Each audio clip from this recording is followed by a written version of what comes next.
Okay, this is going to be part 3.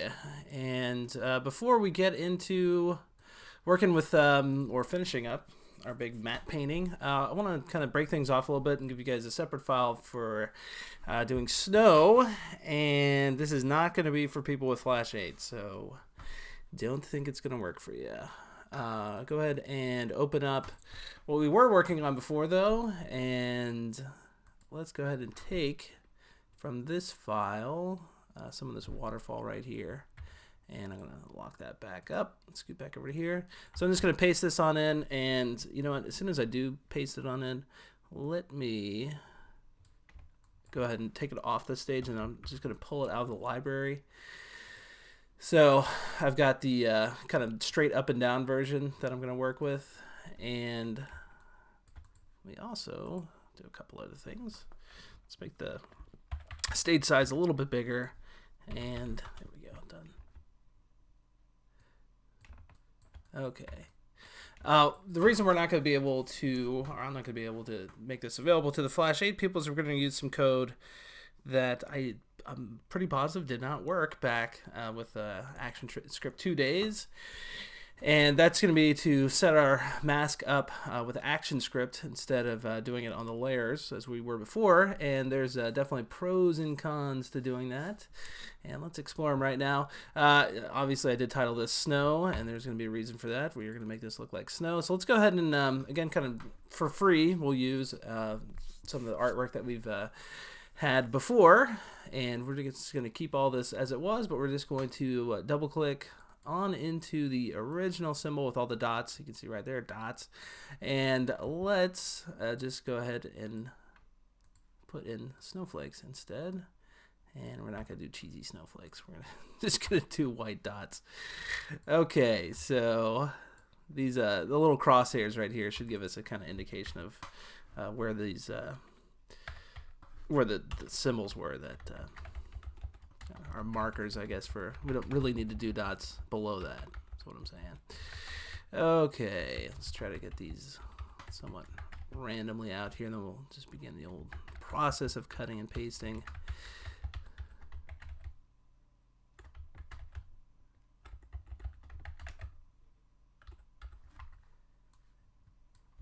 And even within these symbols, I don't need to vary the size too much, because what I'm going to end up doing is copying out the entire stack, and we'll make 3 different copies from there too.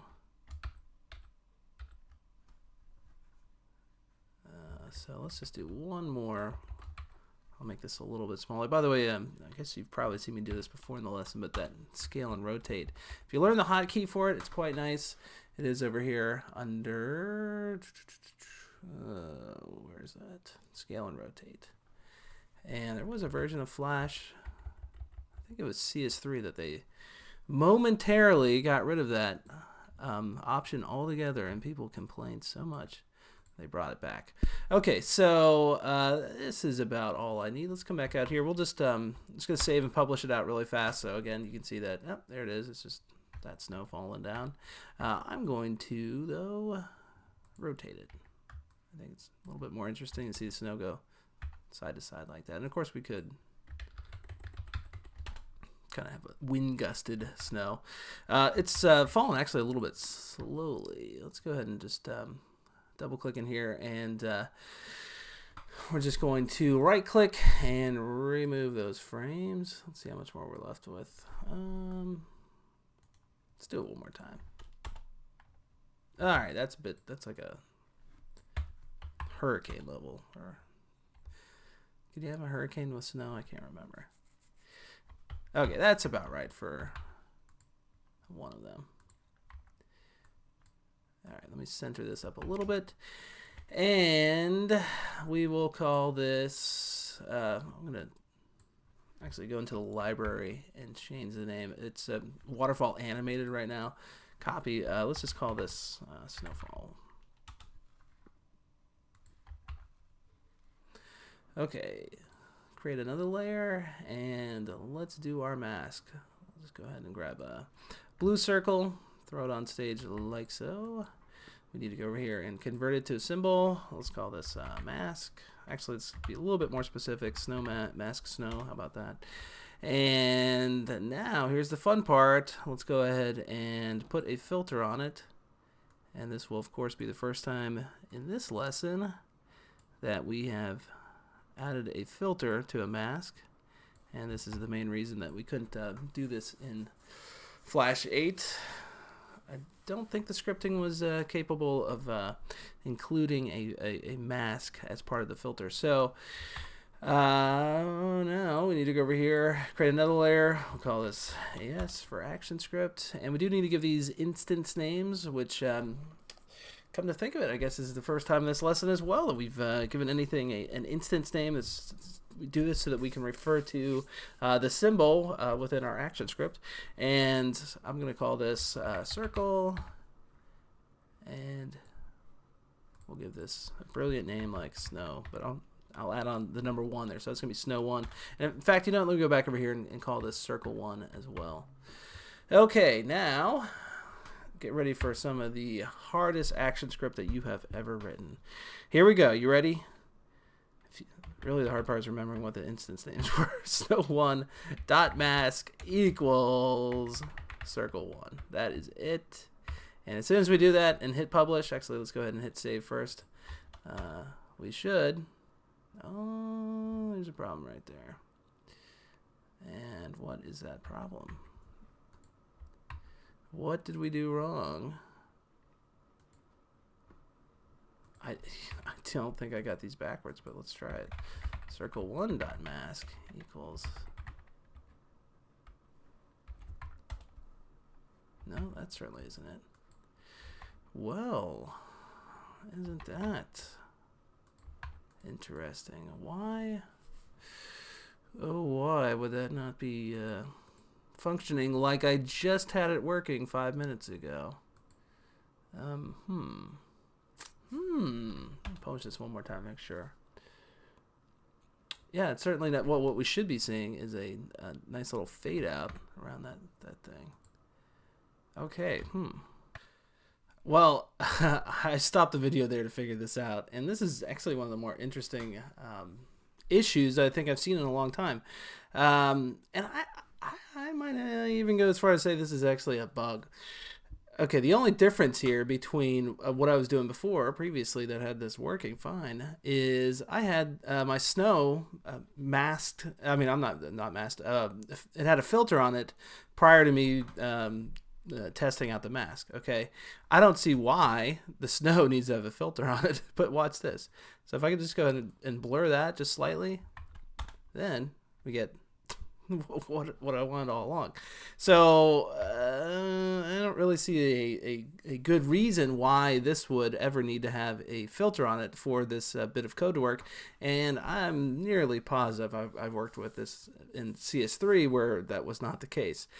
So again, I just want to look at that one more time. So no filter. The effect isn't working. So that is kind of odd, and I think that's actually a good demonstration of why we occasionally leave in issues like that in these tutorials. I've gotten emails in the past that have said, well, why don't you just edit out that problem that you were having? And it's because, if I have that problem, you're going to have that problem eventually, and hopefully this is a case where you go, oh, I remember when we had to wait 2 minutes for the instructor to figure it out, but at least you remembered that happened. All right, so from here on out, it's pretty darn easy. Let's just go ahead and select both of these. Actually, let me do this. Let me copy and paste another entire set of them on there. So now there's 2 masks, 2 versions of that snow. And I'm going to select everything one more time. I'm going to right-click and go over here to Distribute to Layers, which is a good way of getting everything off of where it was before. So see, we've emptied out these 2 kind of anonymously named layers. I'm going to delete those. And what it did is it took the instance, or not the instance names, the symbol names, and it just put those on the layer, which is kind of a convenience. What I do want to do those, lock a couple of them, and then rename this to circle 2, and we'll do that same thing over here just to be nice and tidy. And this will end up being snow 2, So wherever I can select it, go for it. Snow 2, and I do have to have 2 instances of the mask. I can't just go and say circle2 equals circle2.mask equals circle1 again. You have to have 2 of those guys on there. And just thinking ahead here, we're just gonna go ahead and do a 3rd one as well. So let's do this. Well, here's one other way you could go about doing what I just did. Just copy those 2 frames and then paste those 2 frames on there. And it does also give you those names as well. Let's go ahead and now lock up those 2. So I'm pretty sure that I'm selecting the one on that layer. And finally, Snow 3. All right, now let's go and take Snow 3. I'm going to make this a lot bigger, okay? And at the same time, I'm also going to make it a lot blurrier. In fact, let's go even a little bit more than that. That's, I'm going to set the quality up to high. And actually now I can probably take it down some. Looking good. I'm going to also duplicate this symbol. Okay, and remember, duplicate is a tricky term because it's not the same as copy and paste. So I'm going to go over here to modify symbol, duplicate it. It's going to give me a unique version of it in the library now. So that means that I can alter this one without altering any of the other ones. And all I want to do is just double click inside of here and make the blurrier one, or the most blurred one, a bit faster than the rest. Okay, so it's kind of like this is the one that's closest to your eye. And remember, if something were moving further off in the background, it's going to be moving a bit slower. So I think now we can lock up those 2 layers. In fact, let's go ahead and just make them invisible as well. I'll do that same thing for this one too. And now we're dealing with our middle guys. Actually, I'm sorry. Let's keep those the way they are, and then we'll deal with the ones in the furthest off in the background. And I'm gonna make that smaller. I might even make this mask a tad bit smaller just because I'm afraid I don't have enough snow back here to account for the loop. That's, you know, when it disappears. Now let's double click, or actually I'm sorry, let's just click on it, and we'll take this masking down, I guess probably as low as we can, and then I can also make this a little bit lower. I'm going to duplicate this symbol as well, and we'll just call this one Snowfall 1. I'm not big into library symbol names, as you can tell. And now instead of trimming frames from this time I'm going to hit F5, so it just slows it down a little bit, maybe do it even more. And I think we can see what we're left with, as long as I just double check to make sure that I've given these instance names. Yeah, I did. Okay. All right, let's see what's going on with this thing. So we've got 3 layers, and it almost kind of looks like a nice little snow globe there. Definitely the one furthest off in the background is moving the slowest. And considering that's the only thing that we have going on in this file, I think this is actually moving kind of slow. And doing this this masked method is, or this action scripted mask method, I think gives us a little bit of overhead. It's not so much the script that's doing it. I think it's the blur of the mask that's accounting for this thing slowing down a little bit. So I was kind of cautious about using this in our main kind of matte painting. And maybe we'll toy with importing it in later. If you did want to just go ahead and do that now, one of the things you would need to do, because remember we do have some like named symbols in here, is obviously you don't want to copy this in and then get that prompt that says, oh, do you want to overwrite these different symbols with the current symbol names? So you just want to go and like change waterfall snack. Am I hungry? Snowfall to I mean, that to Snowfall Stack, and then that's a unique name. Dots, you definitely want to change this to, call that snowflakes. And then you'd be okay to just take everything you've done in this file, copy it, throw it in there. Of course, don't forget your your action script as well. That's doing the actual masking. Only one thing you might want to consider doing is adding a light source to this. If you're ever seeing snow at nighttime or in the dark, you usually need some sort of background light to be able to actually see it. Otherwise, I guess the snow has no light to reflect against, and it just becomes kind of invisible. Every kid knows that, because when they wake up in the middle of the night to see if they don't have a school day tomorrow, they got to find some sort of street light or something to be able to actually spot that snow. So we could do the same type of thing. You could just write in here like light source, and really quick, let's just grab one of our circles that we've already done, paste it on here. Let's move it off to the side, and we'll go over here to color effect. So it's tinted. Well, we could tint it anything, but kind of make it look like some sort of car light or something. Throw that guy in there, and I think we should, yeah, it looks kind of like a believable car light coming at us. And another, at least one encouraging thing about this snow effect is it does export out via QuickTime as well. So if you were to go over here to export and then export movie, and you want this to be QuickTime, you don't want it to be one of these other options, because they won't actually record the action scripting that's going on inside of the movie. And this is a weird export, because you'll see it actually in a second. It kind of records the flash playback, which is it's questionable about the frame rate there, but at least it does kind of work. So let's go ahead and just save this as snow test real fast. Click on save, and we'll go with those the render width and height. After time elapsed, that should be 30 seconds, hopefully not 30 minutes. And let's just see what happens here. So yeah, here you go, recording flash content. And I have noticed that occasionally it'll drop frames, give you weird delays in there. So, you know, if it doesn't record this perfectly the first time around, you can get variable results, and try it again or again, and see if you do eventually get some perfect moment where it renders everything perfectly. And building QuickTime video track. Let me go navigate to this movie. Takes a little bit of time, doesn't it? And gives you that pop-up message that just says, hey, I finished. Okay, so there we go.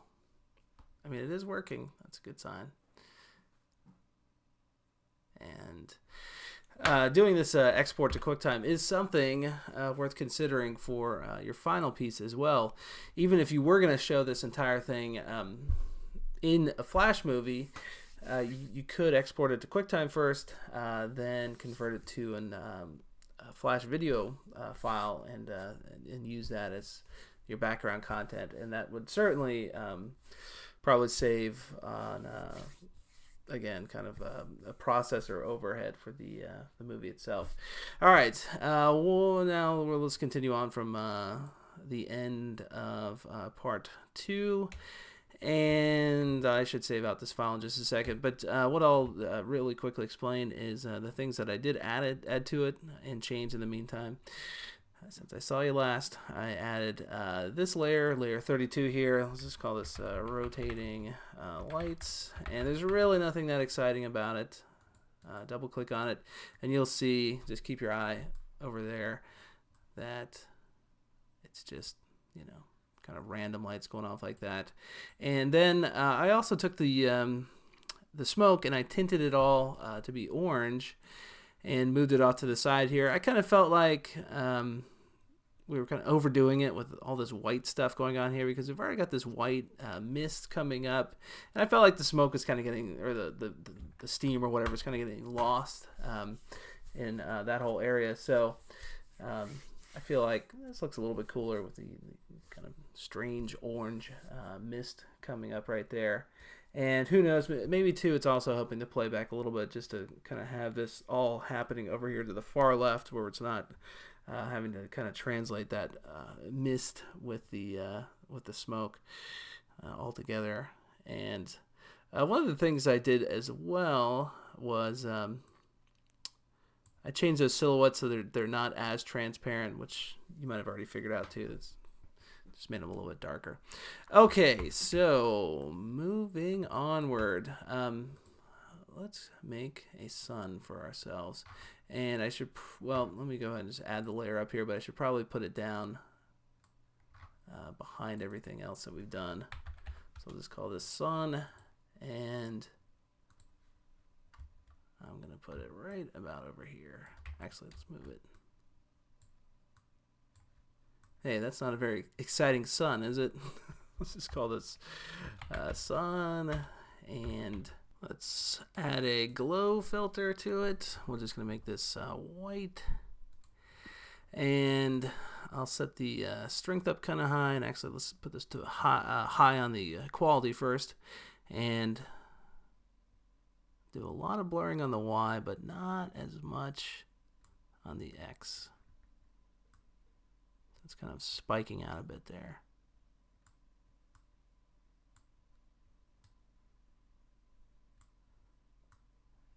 And I'm sorry to Reed, who probably meticulously drew this part of the mountain here, but we're just getting rid of it with some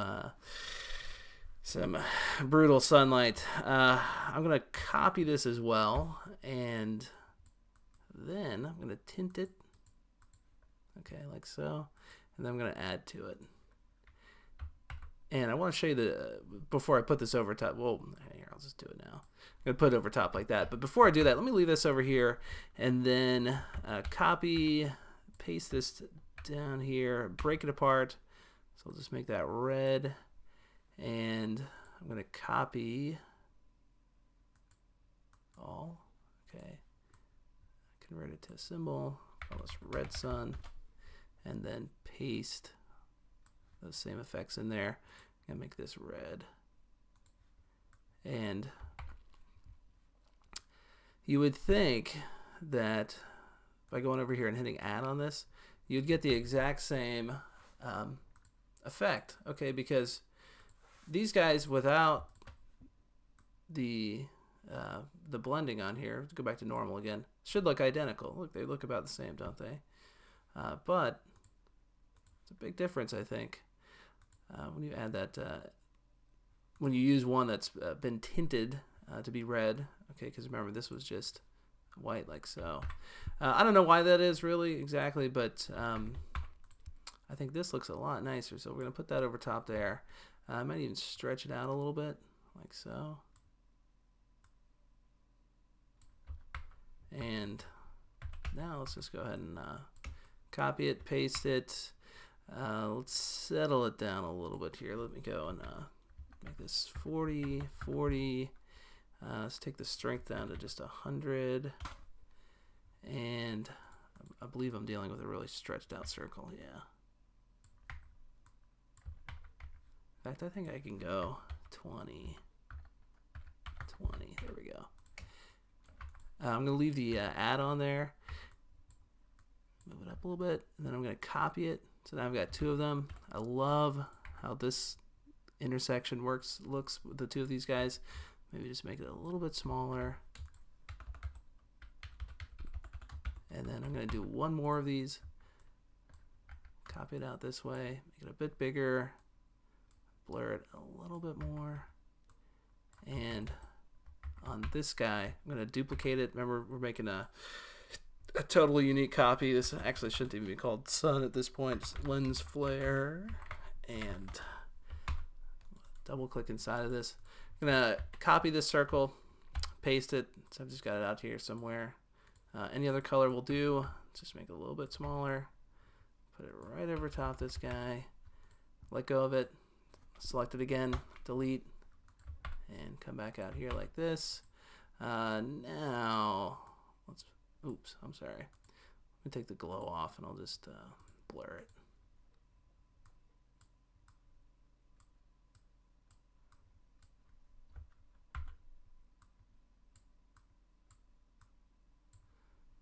let's go to advanced, and I'll just take the alpha down slightly.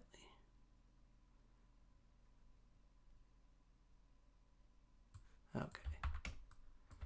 Probably good enough, but you know what? If you wanted, you could just sit here and play with these things all day, I'm sure. Just because there's really no right or wrong, I don't think. Okay. That takes care of that. Of course, those things could also be animated. It'd probably be a fun one to begin.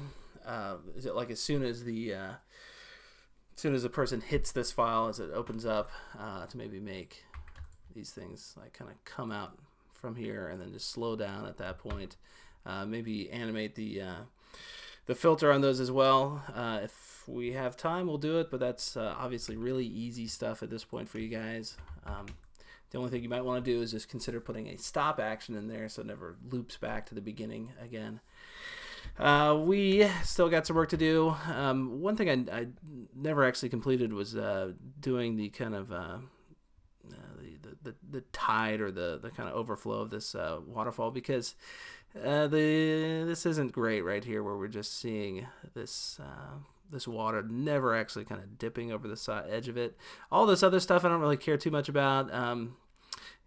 It looks kind of like glaciers anyway. They don't necessarily have to be moving. Maybe if you wanted, you could have one of them kind of like cut like a little chunk of one coming off and then over, but I think it's not entirely necessary. Let me go ahead and make another layer, and we'll just call these waves over fall. And I need to dig out my Wacom tablet again. I'll be right back. And actually, I should say that you don't really need a Wacom tablet for this, but I'm going to go ahead and use it. Okay, so once again, brush tool, and I'm going to set up the pressure sensitivity. For the color, I'm going to try to match this kind of just the standard ocean color he's got there. And then what else? Let's see, I guess I'll have the tilt turned on as well. Okay. That is a bit too light. That's probably about right. Let's make everything else invisible for right now.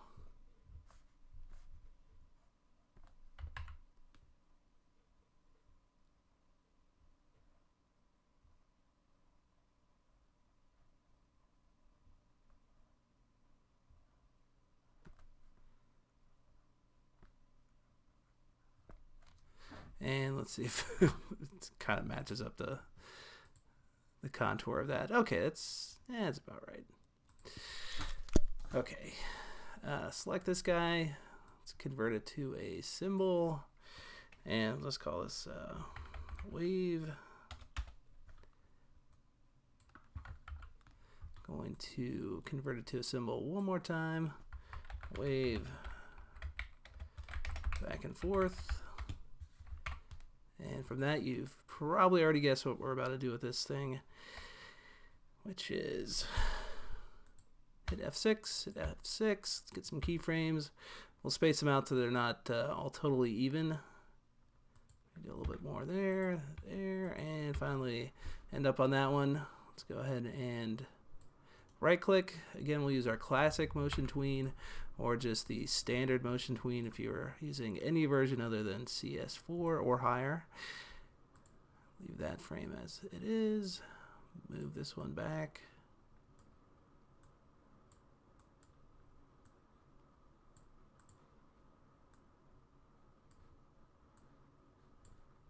Okay. And on these ones that move back, let's go ahead and take the alpha down a bit as well.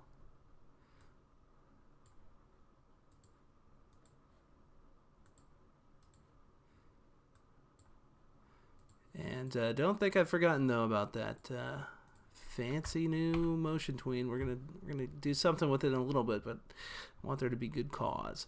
Okay, so go back over here to scene 1, and let's just add a blur. Not even too much of one. Maybe set it down to 3 and 3, and then finally a bevel. And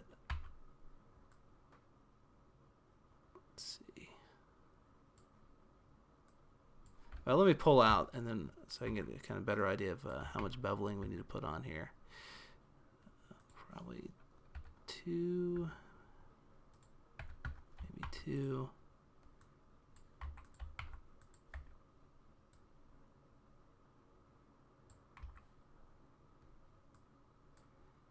Let's click on the shadow, and this is getting cut off, but kind of follow where my mouse is headed, and we're just going to take the alpha down. And maybe about 60%. Might even do that for the highlight as well, which kind of starting to defeat the purpose of changing the alpha. But when I can always just change the strength at any time as well. Sometimes it's good to move those around independently, but I think you're seeing now that it's starting to match up a little bit with what we're putting on it over top, those waves that are actually drawn into the matte painting. Let's publish it out real quick and just kind of see how that looks. Try if you can to ignore everything else.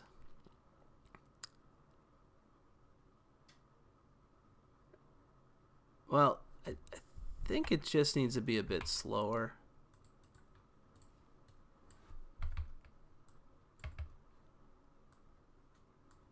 Especially these areas right here. So let's try that one more time. And of course, if we have a couple of these,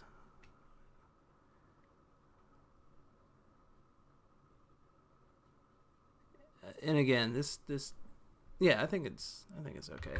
This too is following my kind of general rule with this piece, where if we don't overdo it, if we kind of underdo it some, speed wise, it looks a little bit better than if we try to really make it obvious. So I'm going to try to get this, actually maybe this entire layer should probably be underneath that folder. There we go. So that's underneath that mist. Just kind of tilt it a little bit. Let's bring this guy over here. Actually, I should probably squash him a tad bit.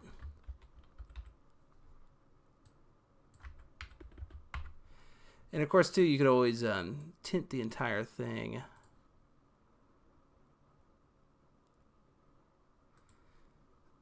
And then just take the tinting down by about half. If you just want to match it up a little bit more with this area, because this one is a little bit lighter than over here where it's that dark blue. And at times it's kind of hard to even see that anything's happening. Especially this one. Actually, no, you can kind of catch it over here. But again, I think that's I think that's okay. It's probably good enough. It's at least something where if someone was like, is that part moving? And if they stared at it long enough, they're going to go, oh yeah, it is actually. Okay, so takes care of that. And what should we do next here? Want to do a little lightning? Sure.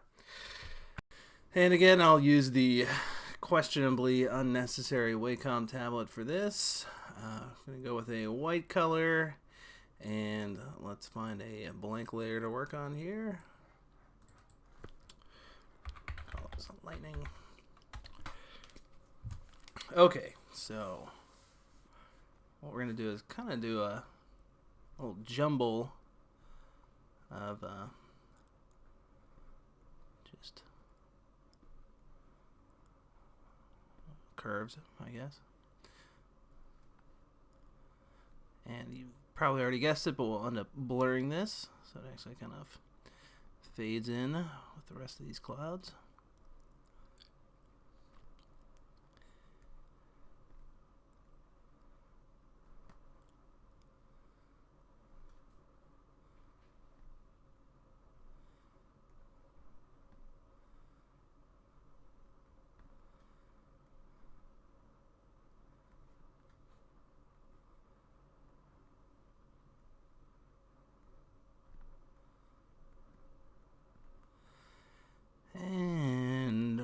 almost done.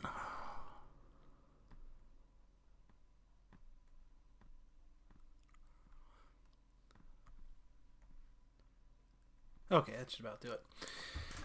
Goodbye, Wacom. So take everything and let's go over here, convert it to a symbol. I'll call this lightning cloud. Then blur it. Let's do maybe about 10 and 10 or so. Let's go ahead and try this at there we go. Yeah, high.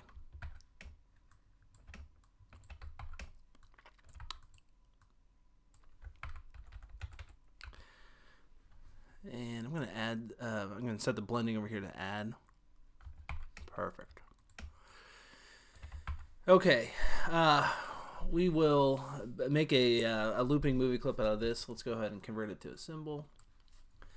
And we'll call this lightning loop. Within this, we'll also actually draw some lightning in here. But one of the first things we'll do is double click inside of it.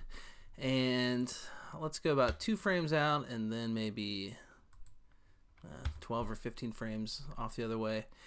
And let's do our classic tween. All we're going to do here is just change the filtering in the alpha slightly. So we'll start with the alpha. Take it down to about 30% or so. That way, at least we can see on that first frame where the cloud is. And then, so this will kind of burst up like so, and then just fade out altogether. So we can take it down now. And then you can also play around with the filter. So take the Y down, maybe the X slightly. So you can kind of see how that will look. And then we'll add on some frames out this way. Hit F7 right there. Let's go ahead and copy these first 2 frames though. So we're going to copy frames. Paste frames. And out this way, let's go and do kind of a less dramatic version of what we just had. So we'll just take the alpha down to about maybe 40%. And on this one, let's start it at 0. So this is going to be kind of a subtle after effect of that other lightning. Okay, and again, let's push it out. Hit F5. So these are just blank keyframes out here. And that'll just bother me if I have a kind of ugly, unused motion tween. Okay, real quick, let's just see how it looks. So, boom, just kind of comes up and then fades out. Actually, one problem. Let's leave that filtering on. Because on the way out, you can kind of see. Okay, yeah, that's probably all right. One thing I want to do, too, is do a kind of a darker cloud in front of this one. So let's do that real fast. And this one we're going to blur out so much, I don't think I even need to use a Wacom at all.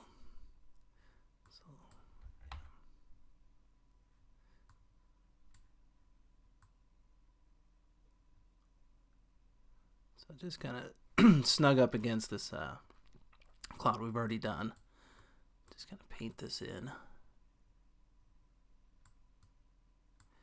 And I'm going with a gray instead of a full black here because I'm going to do the subtractive blending on it. So I think black would be kind of overkill. This is going to take a lot of the color away anyway. So once again, convert to symbol. We'll call this dark cloud. And let's blur it.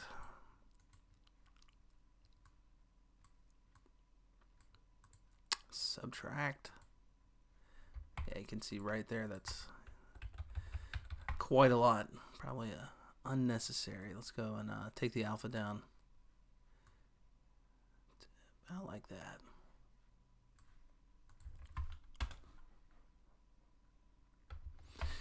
It's okay. It's not perfect. Let's take this down even further, and then we could also duplicate it, shrink it up a little bit.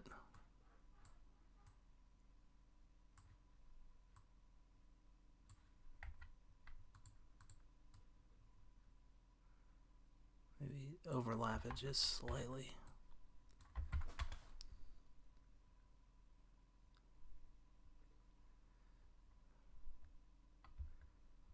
Okay, yeah, I think that's pretty good. Let's do this. Let's go ahead and copy both of them, and then we'll add them within this loop. So I'm going to try to get them right back where I had them before. Let's get them on 2 different layers. And we will animate these 2 as well, but not as much. I'm going to try to leave them on there the entire time. But on the opening and this closing frame here, we'll just take the alpha down to about 10%. So they don't ever disappear entirely.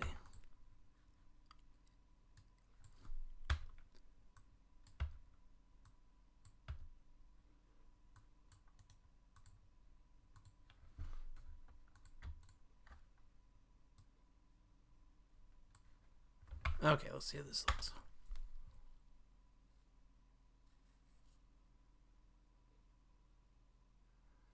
And there we go. Okay, I think that's pretty good. Let's get this lightning in here.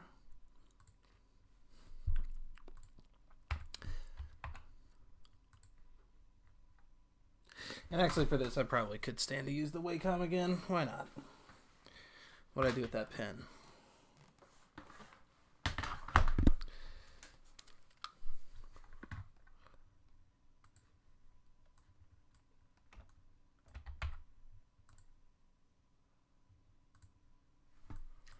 Let's use one of the smallest sizes. I think this is pretty small. Might even be a little too tiny.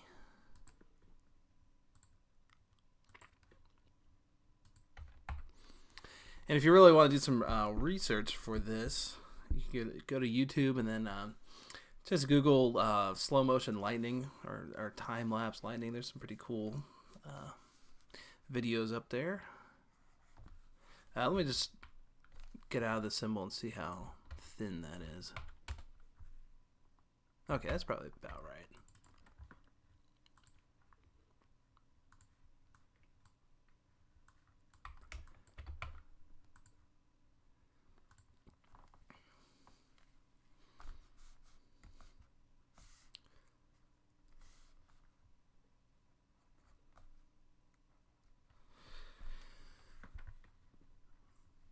Okay, so I'm going to hit F6 here so I get to keep what I just did, and then we'll just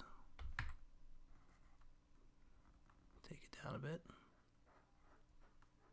Or build on it, I should say.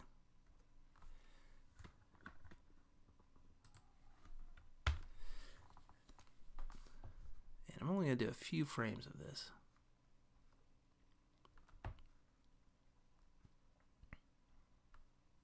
Ah.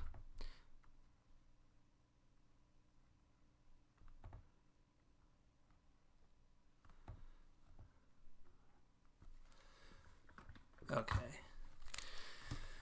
What I'm going to do now is make each one of these into a symbol. So hit, oops, F8. We'll just call this lightning 1. Hit OK. Lightning 2. Lightning 3. And I'm going to put a glow on each one of these.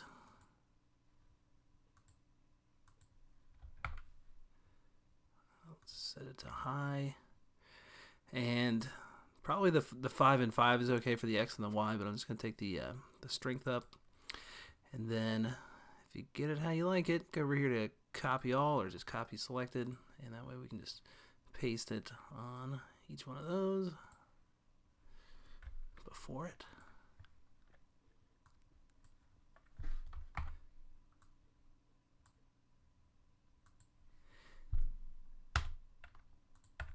And for right here, I think I'm just going to fade this out.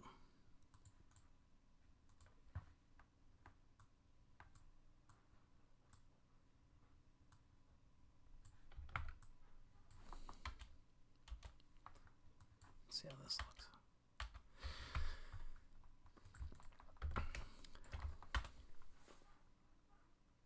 A little too slow at the end.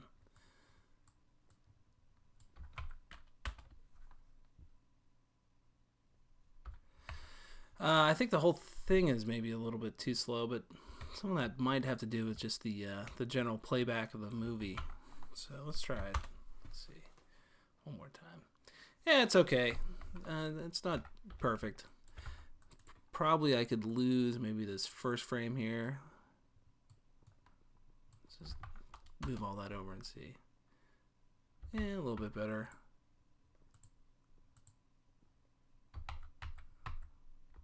I'm gonna undo that though. Maybe two. Let's try it without the fade out. I think I've added so much to this file. It is just having a little bit of trouble with playing back things in real time, which is the price you pay for throwing too much on here at once. But you know, in the end, you guys get to kind of pick and choose which of these effects you want to keep. Okay. I'll leave that as is. One other thought I'm having though is maybe just shrinking them a little bit. So I'm gonna go 70% of the current size.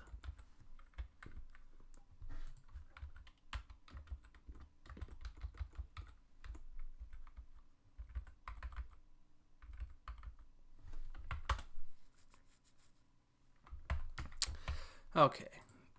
I'm no lightning expert. We'll leave that like it is. Okay, next up I'm going to cheat this a little bit for time and just go ahead and paste in a mask that I already created. And let me view this as wireframe. What we'll end up doing is just having some mist with a little shadow on it appear from it should appear from behind this mountain and then just kind of sail across the water, and it'll just loop like that. And obviously you guys have already done masks and pulled around vector art before, so I don't feel bad about just going and pasting this on in here. You don't really need to see me do it. What I will do though here is label this mask. Let's call this ocean and mountain mask. And let me create another layer. We'll go ahead and label this. Actually, let's put both of these in a library. I'm sorry, not library, folder.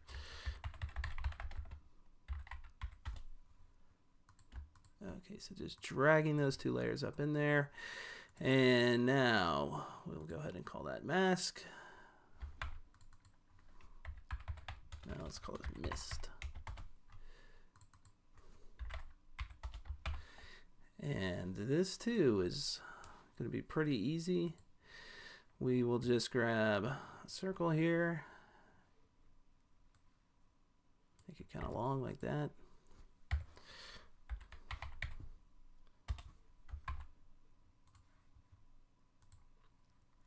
Doing a lot of blurring in this tutorial, aren't we?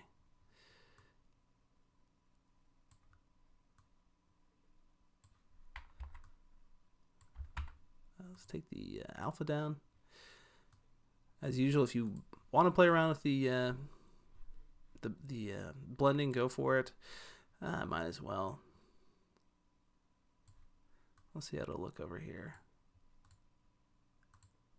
Looks really good over here because it does this kind of burst, you know, when it hits the sun like that. So maybe what we could do is take the alpha down slightly as it leaves this area. So make it kind of start strong and then fade out.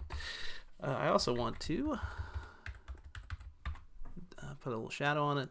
So should we just try subtracting? Sure. Now this we can definitely take the alpha down on. And I'm actually gonna change the filtering a little bit too, maybe even the squash it some. So let's see how this will look when it gets out to about there. Okay, good enough.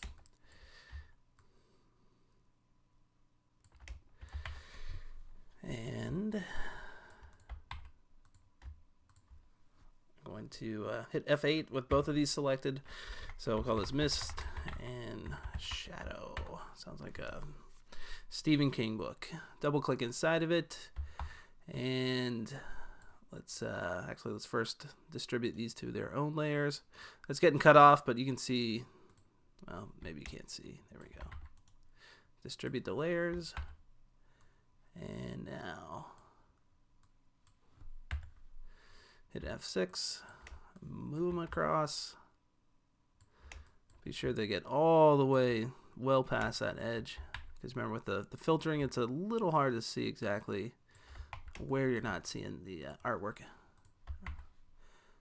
or effect.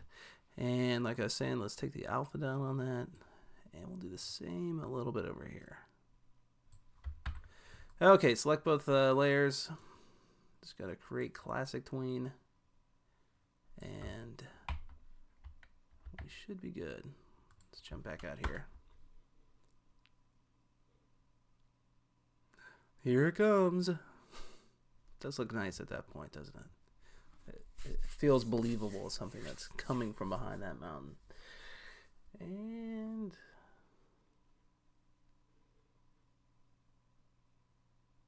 about gone. Even though it's still making it about there, you can hardly see it at that point. Which is probably good, because if we do kind of a loop immediately after that, there's some time where you're kind of not focused on it. So, okay, I think that came out well. And of course, you could vary it with, you know, different types of mist or bigger clouds coming through there. Okay, let's jump out of that. One thing I kind of meant to do earlier too was just make it so that we don't see this lightning that often. So let me put a few more frames in there. And that too would definitely be something that it's worth, just, if you're going to repeat this a few times, just copy those frames and change the lightning, you know. Lightning might strike twice in the same place, but not exactly the same way. Okay, what else do we got here? It's about time to do a little shape, or I'm sorry, a path, a motion path, which we have not yet done in this tutorial, and that'll end up leading up to showing you guys some of the fancier new stuff in CS5. But let's go and do it the old method first. So let's fold up this, and I guess we'll just work in a new layer above here. And yet again, I'm going to turn to a white circle to begin this next little thing. Okay, get that anywhere you want, really. We'll just call this, boy, what you call this?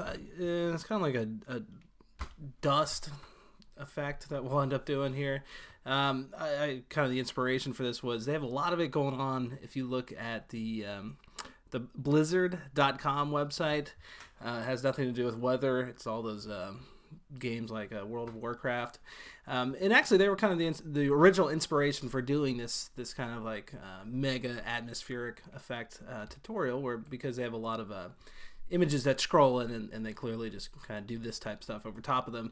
And one of the things they have in almost all of them is just this kind of like, I don't know, maybe you call it ash or dust, just kind of floating up and angling out like that. So that is exactly what we shall mimic. And now that you've got that first symbol down, let's go ahead and hit F8 and make it into a symbol one more time. We'll call this dust animated. No, let's try to spell things correctly. Double click inside of here, and let's go ahead and set up our motion guide. You're going to begin with a line. Let's go ahead and put it on a new layer and just draw this guy down here, and go ahead and pull this all the way up a little bit beyond the entire screen height, and then curve it however you want. So like we were bending the vector artwork before, you just hit up the side of it, bend it. If you want to create another point in here, which you probably do, go ahead and if you're on the Mac, hold down the Option key. I believe on the PC that's the Control key, Could be Alt. And let's do that.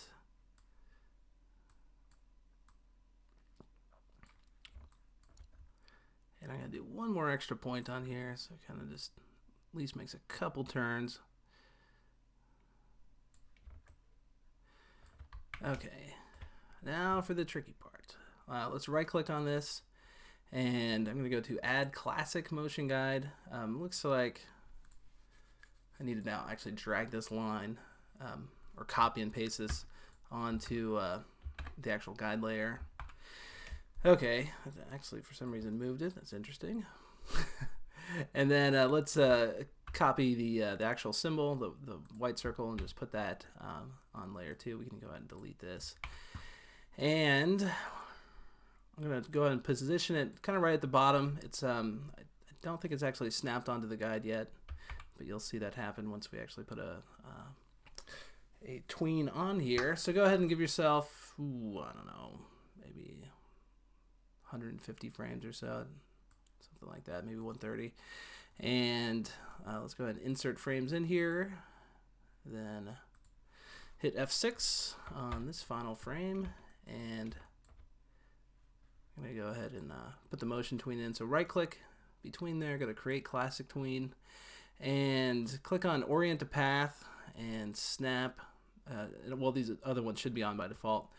Okay, so now at this point on this final frame, I should be able to, holding down the shift key and using the directional arrow. Oop, no, not doing it.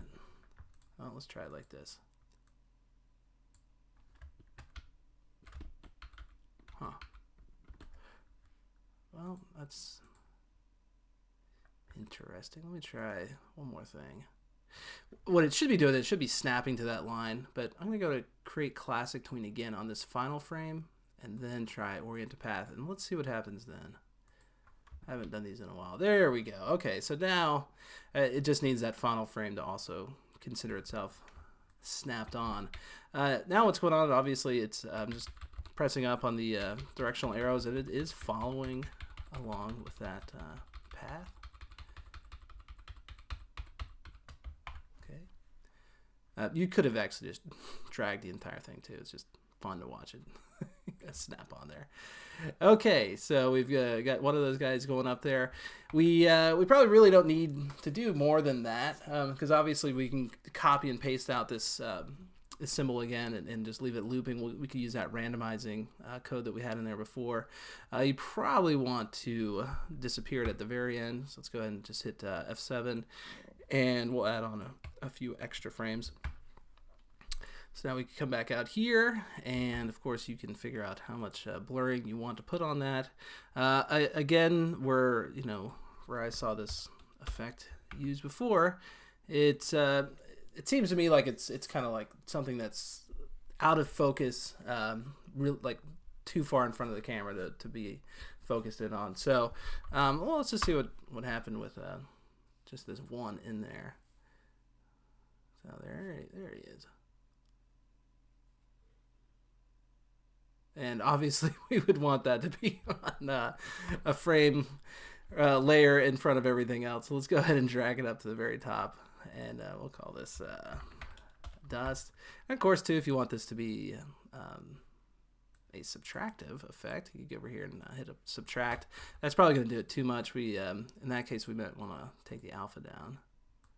Let's see how that looks. And ooh, still kind of a little bit too much.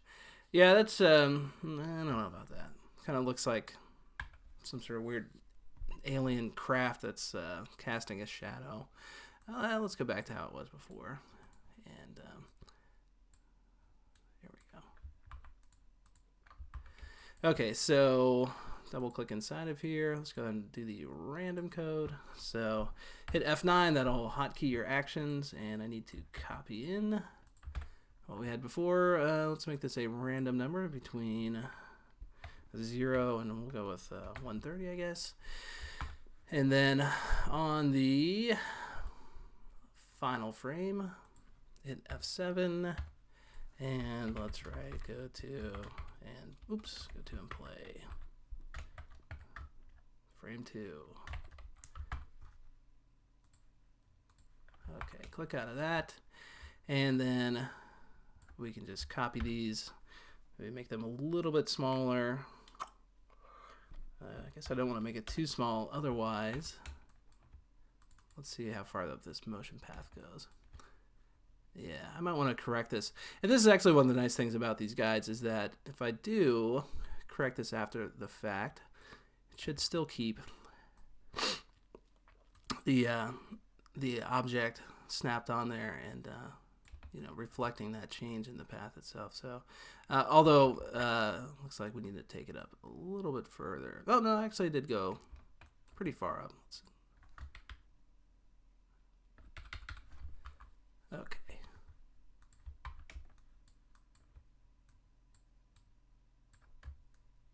And you could too rotate these guys.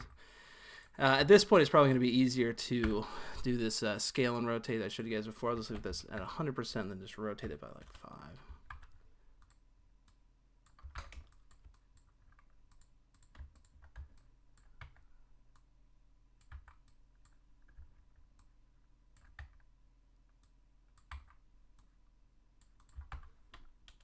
Okay, let's see what we got. Let's change the blurring on a few of these.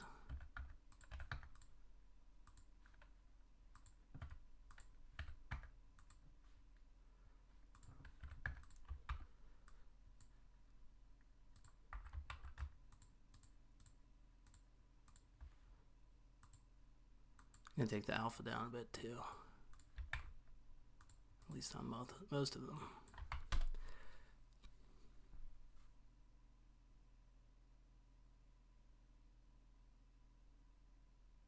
So again, it's kind of questionable what those are exactly.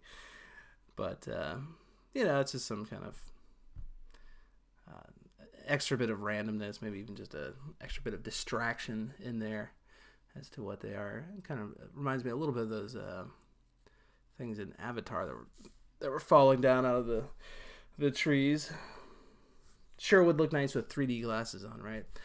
Okay, we'll leave that as they are. And now let's go ahead and do kind of the same thing, but we'll do it with that new fancy CS4 way of animating. The one trade-off there is that if you do go with this method, you're absolutely going to have to publish this for Flash 10, whereas right now, I could go over here into Edit and take this down to Flash 9, and you know, there's a little bit, probably still a little bit more compatibility with Flash 9 versus Flash 10. Surely there's computers out there that still have like Player 6 or 7 installed, but there's, you know, it's probably a handful. So I wouldn't worry about it too much. You know, they haven't upgraded yet. They're probably not really using the internet that much. They probably don't care what you're doing with your silly little animated matte painting. But it is something to consider. So I do need to leave that at Flash 10. And let's go ahead and do this. Copy it. Let's go ahead and just break it back down entirely because I don't need this motion guide in here. Let's call this Dust CS4, and then I'm going to hit F8 one more time. Dust CS4 animated. Now let's dive inside of here. Let's drag out this one more time. Let's add a bunch of frames so we can hit F5. That'll get us out to about 140.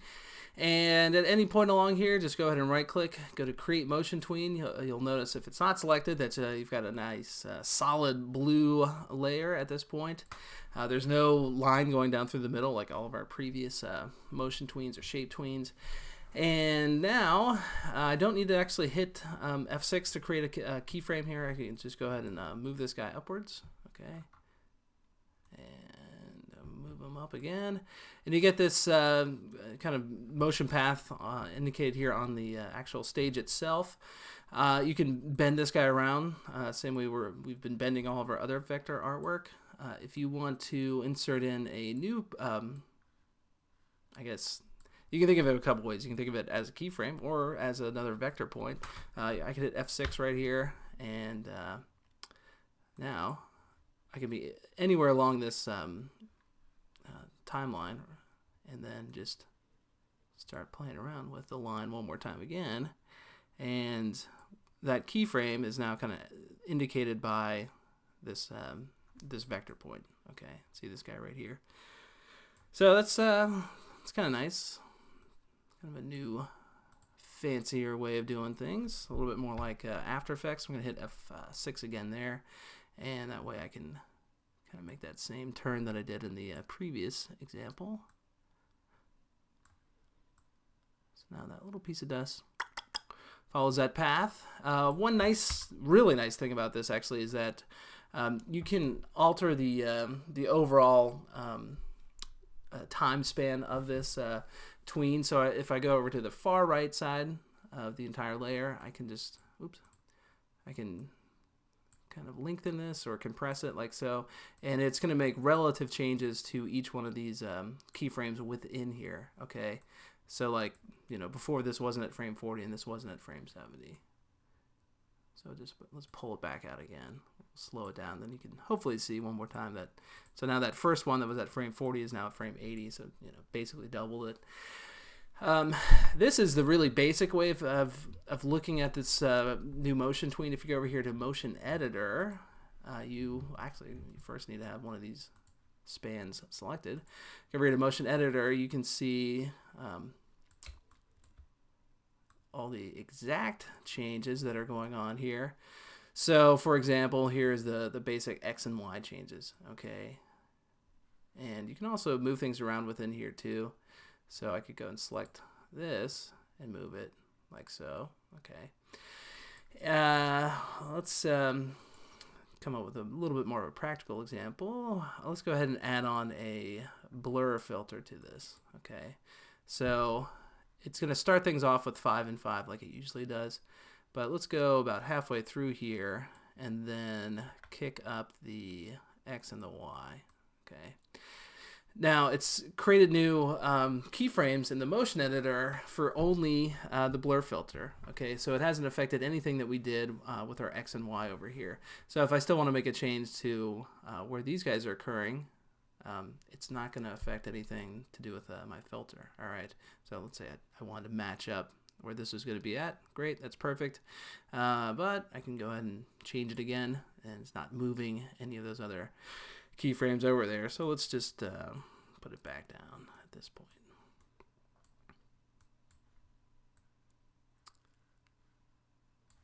Okay, quite nice, right? And then you can also change around your easing. So like over here, eases, obviously. So we'll ease it out. How about that? Okay, let's dive back over here to scene 1. Let's see what we have done. I guess there's our new little guy here, floating on up. And we don't really need to see him go out, do we? Well, there's that blur change. And, oh, there he goes. He picks up a little speed between those two frames. And he is out of here. Okay. Fun stuff, right? Yeah. Well, I checked the time on this, and actually the size is getting a little out of hand. I do want to talk a little bit more about exporting this and possibly using the entire scene as an FLV. So I will be back in a 4th part, and we'll talk mostly just about exporting.